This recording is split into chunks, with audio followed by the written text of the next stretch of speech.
You're a homeschooling parent, and if you're anything like me, you think a lot about what you want your kids to learn. And that's what this video is going to be all about.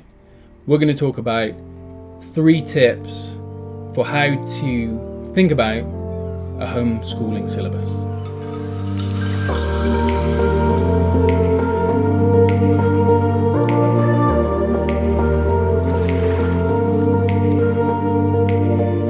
This is the first part of a series that we're going to do all about how to think about your home education syllabus. If you're liking what we're doing, then make sure you subscribe to the channel, hit the bell icon to get notified when we publish a new video. We do publish every Tuesday and Thursday, so that's twice a week. And if you can give the video a thumbs up, that really helps get the word out, and that would be much appreciated.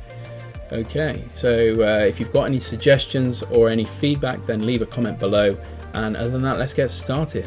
I'm David Haynes. Welcome to the Happy Home Ed 3 tips for your homeschooling syllabus.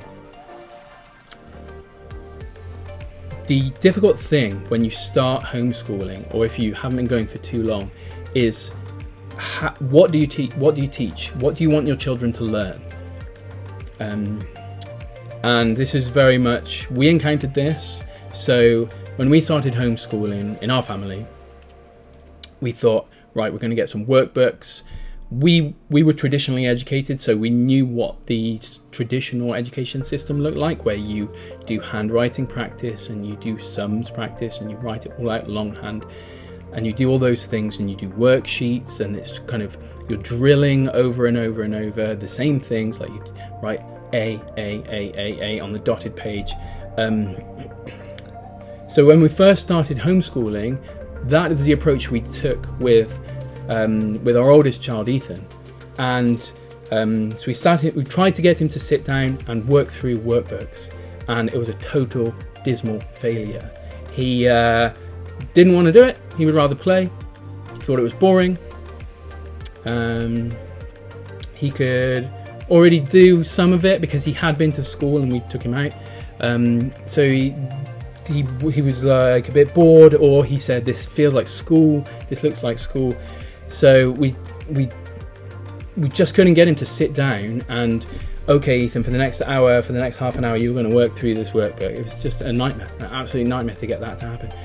And it didn't matter. We tried different worksheets, we tried different workbooks. We've got a bookshelf at home that's just full of workbooks that have never been touched. And that was, we were at our wit's end. And then I thought, well, I realised the mistake we were making was trying to recreate school at home.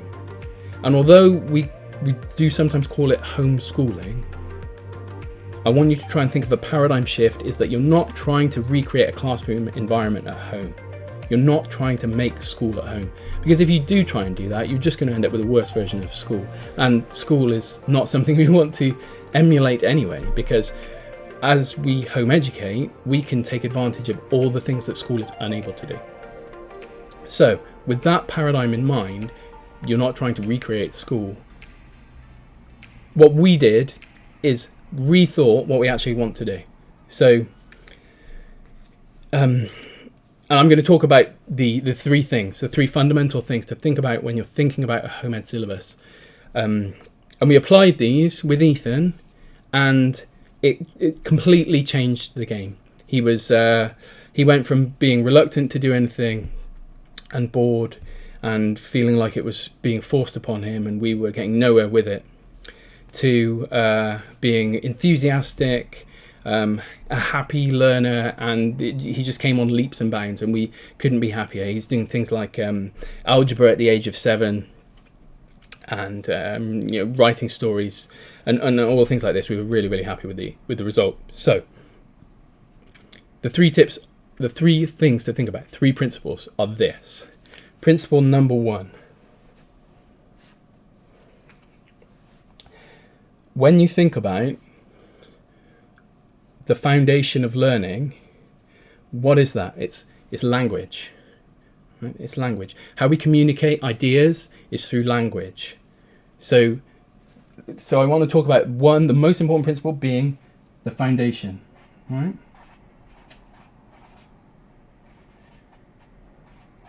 So what do we need to do to be able to use language? Well, we can already talk. That comes for free, basically. Just through the virtue of growing up, you learn to talk.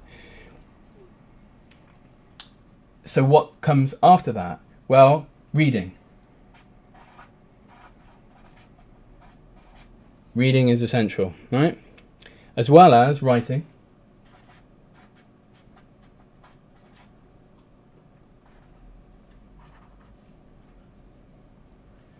So in order to have a strong foundation, you need reading, you need writing. I know this sounds like complete fundamentals, complete kind of 101 level, but you'll see as we go through the 3 principles how this all makes a lot of sense. So reading, writing, and something I like to call numeracy. Not maths, definitely not maths. I don't want to call it maths. Numeracy is a familiarity with numbers.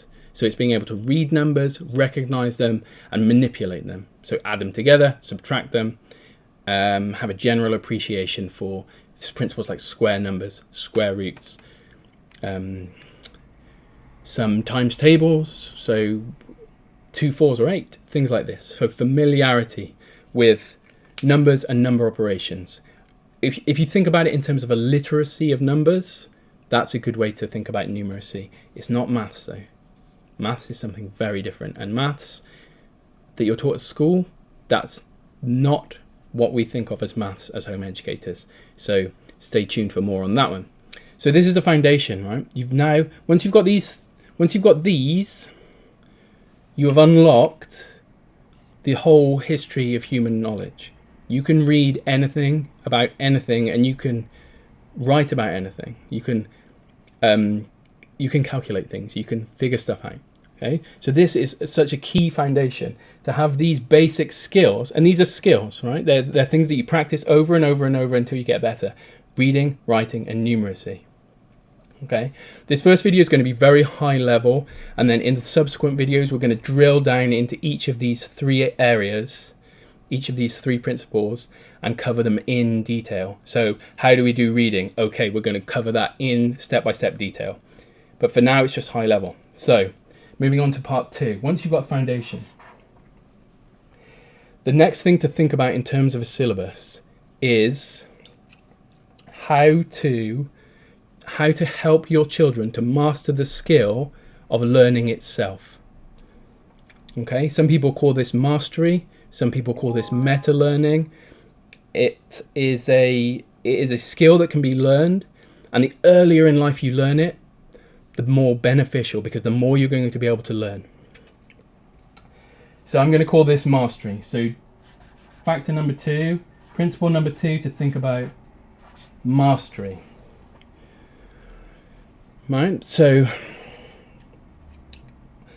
once your children can use language and numbers, and they've learned the skills of mastery, the skills of learning itself.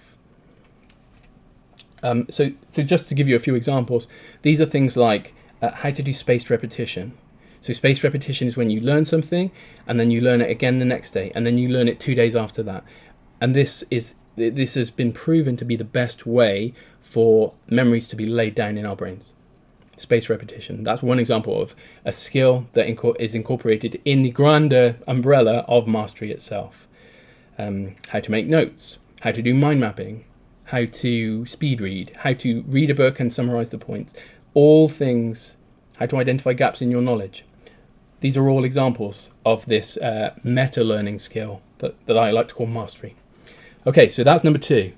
Again, we'll do a video on mastery, so look out for that in the future. And then finally, number 3.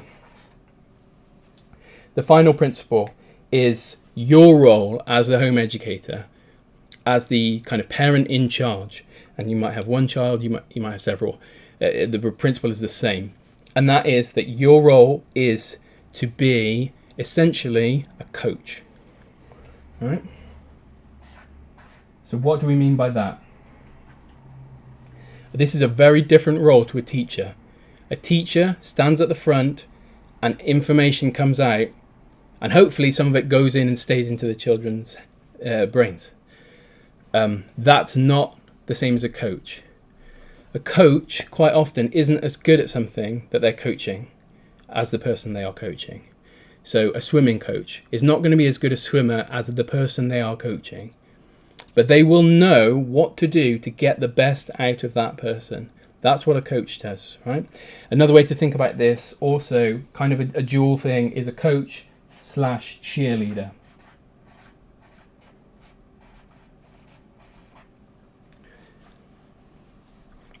So you're going to be your children's own cheerleader. You're going to cheer them on, help them to be motivated. And the key factor of a coach is how to think a bit more strategically about things that they're doing. So if they are, let's say they're learning algebra and they are really struggling with something, you don't need to know anything about algebra yourself to know, as a coach, you can ask questions like, well, what have you tried? Can you think of another way to approach this problem? You can also help them go through negative emotions and process them and come out the other side. So if they're feeling like they can't do something, if they're feeling like it's impossible for them to do it, that's where this comes in.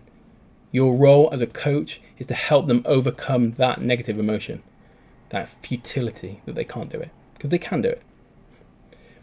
And so that's what the coach slash cheerleader principle is all about. So those are the 3 principles to bear in mind when thinking about a home ed syllabus.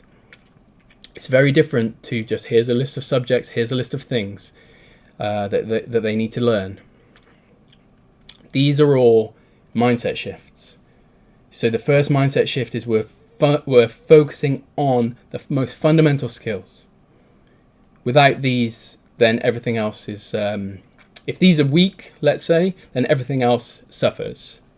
Okay? And mastery itself, this is a force multiplier. If you're very good at learning, you can pick up stuff quick. The more that your child does that, the more it will reinforce their self-esteem, because they'll learn that they're a fast learner, because they'll have learned how to learn fast. And then 3, being a coach, being a cheerleader, this is very much the strategic and emotional side of things. This is helping them get through tough times. This is giving them a framework to think about what failure means, reframing failures to successes, all things we're going to cover in the video on being a coach and a cheerleader. So there we go. That's our first video on homeschooling syllabus principles. Hope you found it useful. If you're enjoying the content, if you're enjoying the videos, then make sure you subscribe to the channel, hit the bell, then you'll get notified when we publish a new video. Like the video as well, that helps other people find it, helps get the word out a bit, and leave a comment below if you feel so inclined. Check out our other videos on our channel for other things related to home education. We do publish new videos every Tuesday and Thursday, and stay tuned in your app or your browser for more home education videos coming up. This has been David Haynes for Happy Home Ed. Take care. Until next time.